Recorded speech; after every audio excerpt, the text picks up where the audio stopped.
अशोक चौधरी, प्रदेश संगठन मंत्री, भारतीय मजदूर संघ।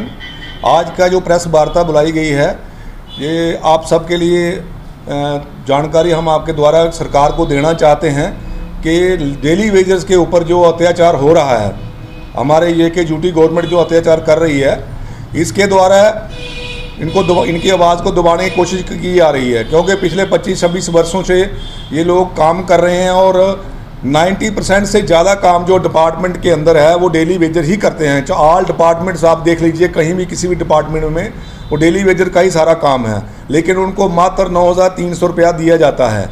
हम यहाँ से ये मांग करते हैं सरकार से कि ये बार बार आप कमेटियाँ कॉन्स्टिट्यूट करते हैं। 2014 से पहले भी हुई थी कमेटी कॉन्स्टिट्यूट। अभी जैसे कल हमारे एक्स मिनिस्टर और माननीय श्याम शर्मा जी ने प्रेस कॉन्फ्रेंस के द्वारा पूरी डॉक्यूमेंट के प्रूफ के द्वारा पूरी बातें बताई गई हैं कि कैसे जम्मू के साथ डिस्क्रिमिनेट होता था। हम उस लाइन पे नहीं जाएंगे, लेकिन उसके बावजूद भी 11,000 वहाँ के कुछ हुए तो यहाँ के 800 हुए, तो उसको लेकर आज तक वो जो सब कमेटी है, कैबिनेट सब कमेटी, उसकी रिपोर्ट वो नहीं लागू हो सकी। अब इतने सालों के बाद फिर इन्हीं की गवर्नमेंट बनी है, उसको दोबारा एक कमेटी कॉन्स्टिट्यूट की गई, जो एक आईवाश है और टाइम पास की बात है। क्योंकि अभी असेंबली चल रही है, असेंबली के अंदर क्या हो रहा है आप सब कुछ देख रहे हैं। जो एमएलएज हैं, मंत्री हैं, उनकी सैलरी के लिए इनके पास पैसा है, फंड्स हैं। बड़ी मायूसी के साथ और बड़े गंभीर होकर हमारे सीएम साहब जो हैं वो कह रहे थे कि 16 के बाद, पूछ रहे थे उसके अंदर कि 16 के बाद सैलरी नहीं बढ़ी है।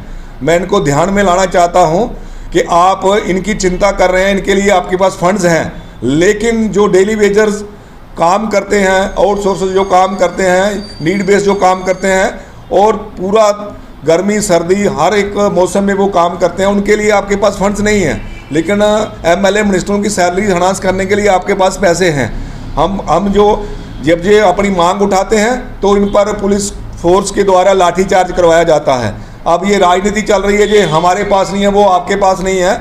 जब इलेक्शन हुई है, इलेक्शन से पहले मैनिफेस्टो आया है, मैनिफेस्टो में ये क्लियर था कि आप यूटी के अंदर इलेक्शन लड़ रहे हैं और यूटी के बाद मंत्री बने हैं, यूटी के बाद मुख्यमंत्री बने हैं।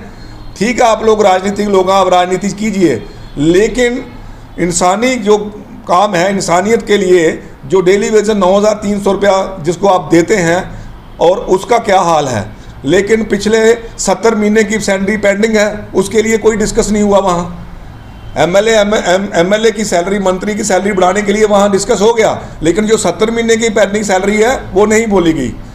हमने भारतीय मजदूर संघ ने जम्मू कश्मीर की ओर से दिल्ली में अपने जो होम मिनिस्टर साहब हैं उनके सामने ये इशू उठाया था और फाइनेंस मिनिस्टर्स के साथ ये इशू उठाया था कि जम्मू कश्मीर के अंदर जो डेली वेजर्स हैं उनकी 70 महीने की सैलरी पेंडिंग है, लेकिन उन तो आज तक पता नहीं है कि सैलरी पेंडिंग है कि नहीं है।